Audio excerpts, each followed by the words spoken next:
Howdy, Pokemon trainers. Usually we'd say aloha, but we are here in the South, in Texas, for the VGC 2019 Moon Series Regional Championships. Joe Brown and Gabby Snyder joining you for round 2 coverage here. Gabby, it's been a while. How you been? How are you enjoying Pokemon? I do enjoy Pokemon, so thank you for asking. I don't think anybody's ever asked me that. No, I've been good. I was helping out behind the scenes before this round, so shout out to all of the amazing people who are helping us make this stream happen.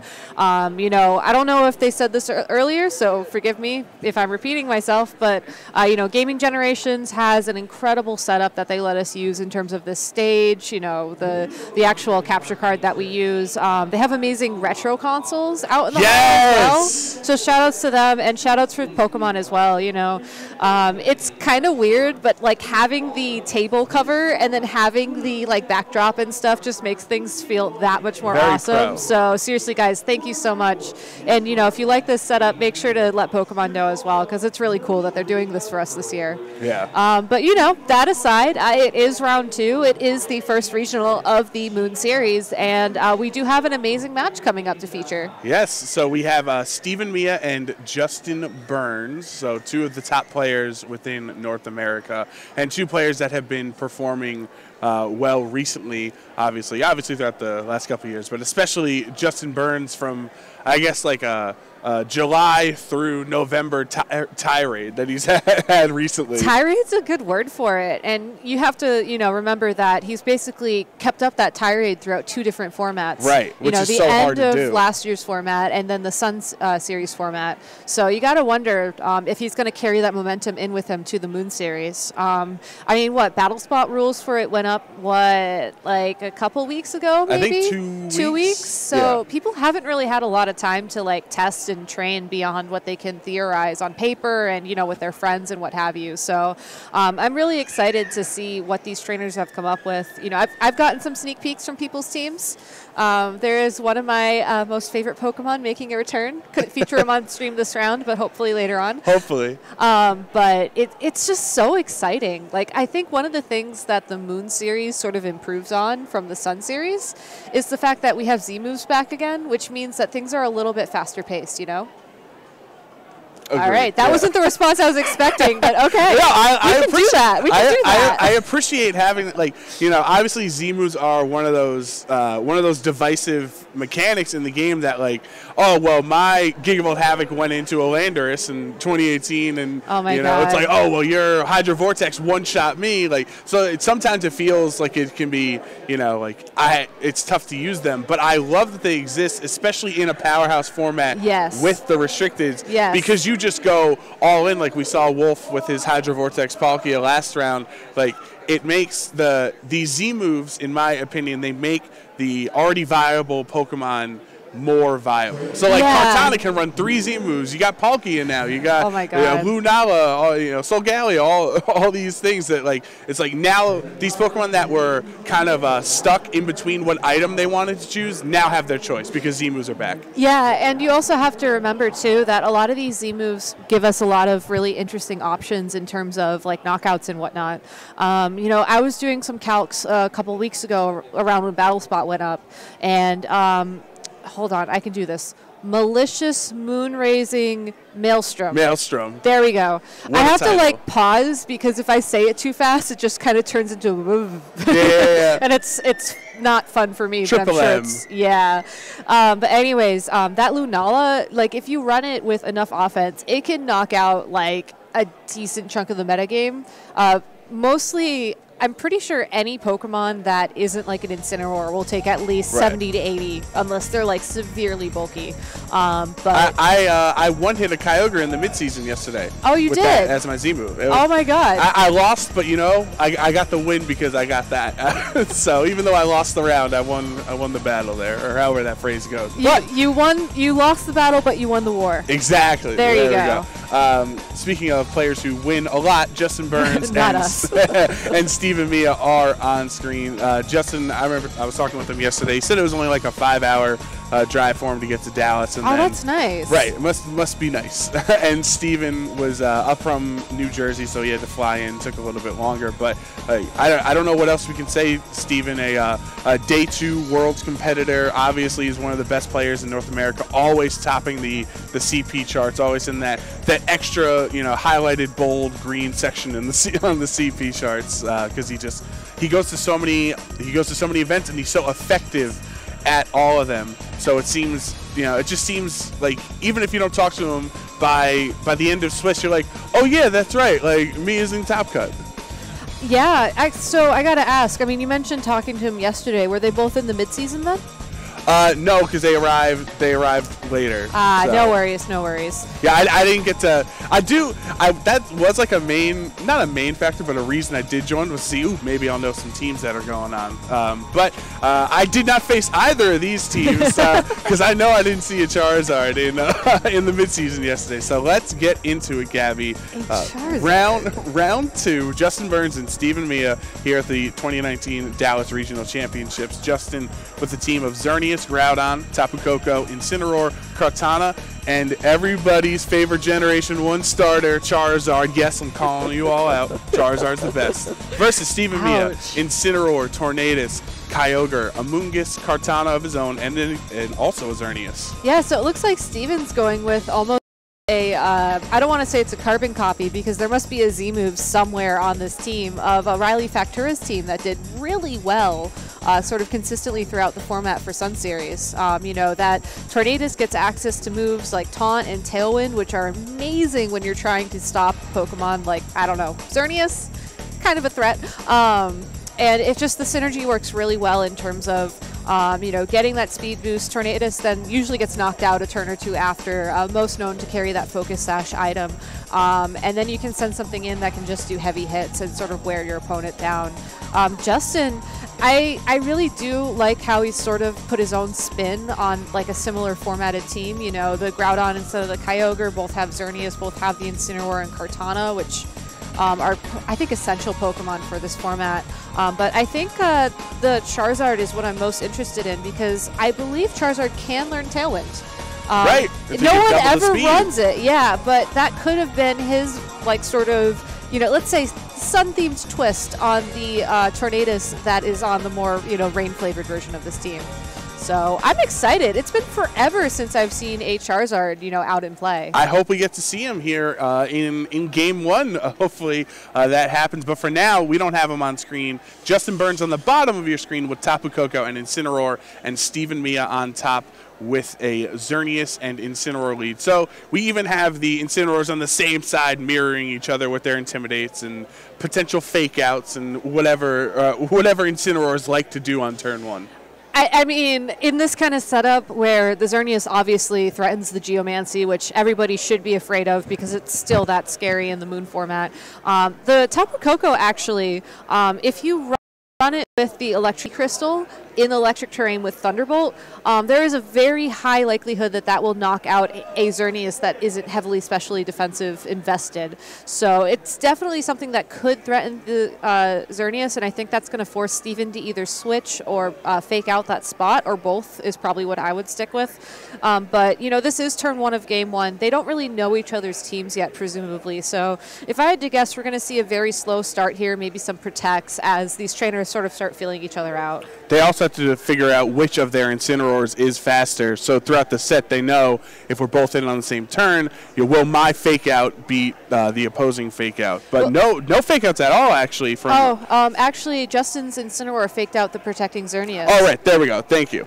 So Tapu Koko, though, will Volt Switch, does a nice little chunk to Steven's Incineroar thanks to the electric terrain being up. And now Justin will bring in his Xerneas into that slot as Steven U-turns the Xerneas and will have to switch it into something else in the back. If he brought Kartana, might want to go for that, or, even a Amoonguss so he can Rage Powder so he can Geomancy.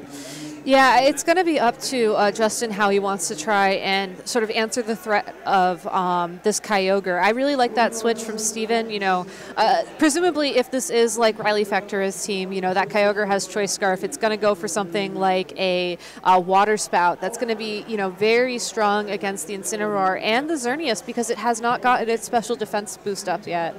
The most Justin can do to mitigate that would be to switch in the Groudon and set up the Sun. But even then, he's going to take a ton of damage on that switch. So I think Steven just needs to keep up the offensive pressure. He's probably safe to go for a Geomancy this turn if he wants it.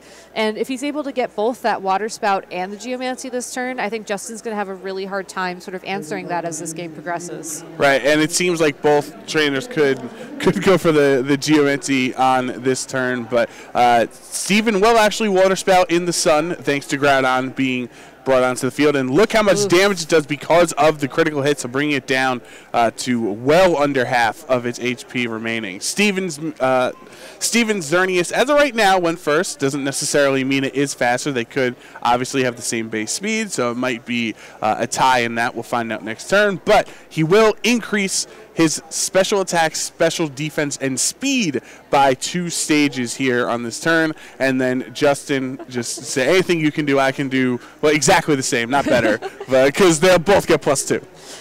Yeah, thankfully all the boosts are the same. There's no Moody shenanigans going on in the game, though I did hear about some last round, actually. I think that Justin's going to be forced to switch out his Groudon this turn, honestly. I mean, it's under, like 40% of its health. That Water Spout did a ton of damage. It probably would have only done about, 40% damage to it if it hadn't been for that critical hit. So Steven just in a really good spot here to keep up the offensive pressure and really sort of punish Justin for that adjustment. Though it looks like he's going to preserve the weather instead, which is a very safe play. I like that. But we'll see if this gives Justin an opportunity to sort of gain some of his momentum back. Yeah, Steven understanding just how powerful the Kyogre can be under its own reign, so wanting to switch it out to make sure it gets that extra boost and not have its damage halved where it is right now in the Sun. A Dazzling Gleam from Steven's Xerneas goes into Justin's Protect and then is enough to knock out the Groudon. So now Justin is down a Pokemon. He does get to bring something in for free, maybe the Tapu Koko or his 4th remaining Pokemon, but it could just eat a Fake Out, and there's the Incineroar. Yeah, I think Justin wanted to get his Groudon knocked out there so he could send in the Incineroar with the Fake Out. But you have to wonder, I mean, Steven's in a spot where he can use his own Fake Out to, just sort of stall the turn. So I think Justin's going to have to make a decision here. I mean, he can go for the very safe play of just, matching Fake Out for Fake Out and then end up in the same situation this next turn. Or he can try and maybe outpredict his opponent a little bit. Something like a knockoff here from that Incineroar to Steven's Incineroar might get rid of one of those big berries that we keep seeing everywhere. Throughout the formats, really. It's like Incineroar's favorite item. That might help him a little bit later. Or he could go for a Sun-boosted Flare Blitz into that Xerneas, which, because that will hit on the physical side of damage, that's going to bring it down to at least half of its health. And I think that's going to be really important to him moving forwards. Justin opting for a double protect, which fails on his Xerneas, so no offense even with the Geomancy boost. Steven will U-turn onto Justin's Incineroar, gets a critical hit, and then he also protected successfully with his Xerneas this turn. So not a lot of offense, but instead Steven will probably bring, it will actually reveal his 4th Pokemon, that being the Tornadus. I was expecting maybe Kyogre comes back in, but a roar from Justin. So not every Incineroar does run roar, even though it's in his name, but it is so common in this restricted format because you get rid of the Geomancy boost. And now when Steven has to switch his his Xerneas back in later on, it doesn't have that boost to its special attack, but most importantly, the special defense. So now Justin with a Moonblast into the opposing Xerneas will be really strong. And Steven does have an option here. I mean, he can try to go for a Tailwind with that Tornadus. It certainly has the time to use it now, so speed might not be as big of a deal in the equation, but you're right. That special defense, the loss of the special defense boost here is going to allow Justin's Xerneas to really control the pace of this match moving forwards. Justin's Incineroar will switch out thanks to the U-turn, breaking a potential Focus Sash on Tornadus here. But that is what Tornadus does. It comes in, it sets up Tailwind, and then it tries to get knocked out so the rest of its team can really settle the rest of the match here. Justin will bring Tapu Koko back in. We have not seen it since the first turn of the game, and an untimely switch in as the electric terrain disappears on the turn it switched in, so now he does not get that boost to his electric attacks. You have to wonder, though, if he's really sort of worrying about that right now. I think he wanted to preserve the fake out for later from that Incineroar. And yes, you don't get the terrain back, but a Tornadus is already weak to electric type attacks, and this is a Life Orb Tapu Koko. I mean, I don't think that boost necessarily helps you out there as much. I think that Justin is still in the driver's seat. You know, this Xerneas is going to probably go for a Dazzling Gleam or a Moonblast. I would say Moonblast into the Incineroar, you know, try to get it off the field, and then go for the Thunderbolt to get rid of the Tornadus and just hope that that works out for you. But we get our first Z move of the game. And it is on Steven's side, and it's actually the Tornadus is the Z-move user on Steven's team, not the Kyogre or the Kartana. As I was originally looking at the team composition, I was wondering if it would be one of those two. But no, Tornadus up in the skies with that supersonic Sky Strike, Flyinium Z into Xerneas. Is it enough? No, it is not for a knockout. So Xerneas does hang on, goes down into the red, but just barely missing that KO. That will knock out with the Moonblast, though, into Incineroar. And Tapu Koko with a Life Orb boosted Volt Switch into Tornadus is enough to take it down. So a very safe turn from Justin. Obviously, he just had to make the simple plays, and it worked out for him. And Steven revealing that tech in Game 1 and it not working out for you, oftentimes, you know, it's not the best time to, you might have wanted to save that for later on, because now going into Game 2, he knows what's going on. Yeah, and it's really interesting, too, because he could have easily, you know, faked having that Focus Sash item. Usually on Tornadus, the attacking move is something like a Hurricane, which will hit on the special side of damage. So, you know, yes, maybe that was a damage roll. Maybe he did calculations for that going into this tournament, so he knew it was worth the risk. But, you know, from a viewer's standpoint, you know, that Xerneas was able to hang on pretty comfortably. And, you know, the Incineroar is pretty safe to fake out into that Choice Scarf Kyogre. You know, Xerneas can go for the Moonblast. Like, really, as long as Justin sort of makes the safe plays and continues that up, Game 1 is his. Absolutely. It seems like he doesn't even have to think too critically on these turns in Game 1, because when you understand your matchups, you pretty much know what to do. Okay, Choice Scarf, Kyogre, boom, I just fake out it. Then I move on to the next thing, which is Moonblast from my Geomancy boosted Xerneas into no. That was the Tailwind. Oh, Tailwind is still up. That's right. Tailwind is more important than the Geomancy boost in speed. So Steven knocks out Justin Xerneas there. I had completely forgotten about Tailwind there. And now it is 2 versus 2.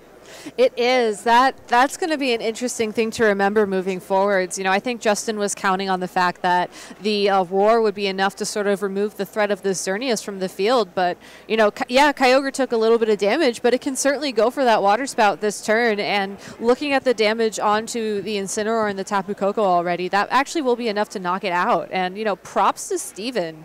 I also forgot about that Tailwind. Right, and here's the double Water Spout. Damage. Knocking out both of Justin's Pokemon, and Steven actually taking the victory here when we thought Justin was in a great spot. This all goes back to Tornadus, as we were saying. You know, I kind of got distracted by the Supersonic Sky Strike being that variant of Tornadus.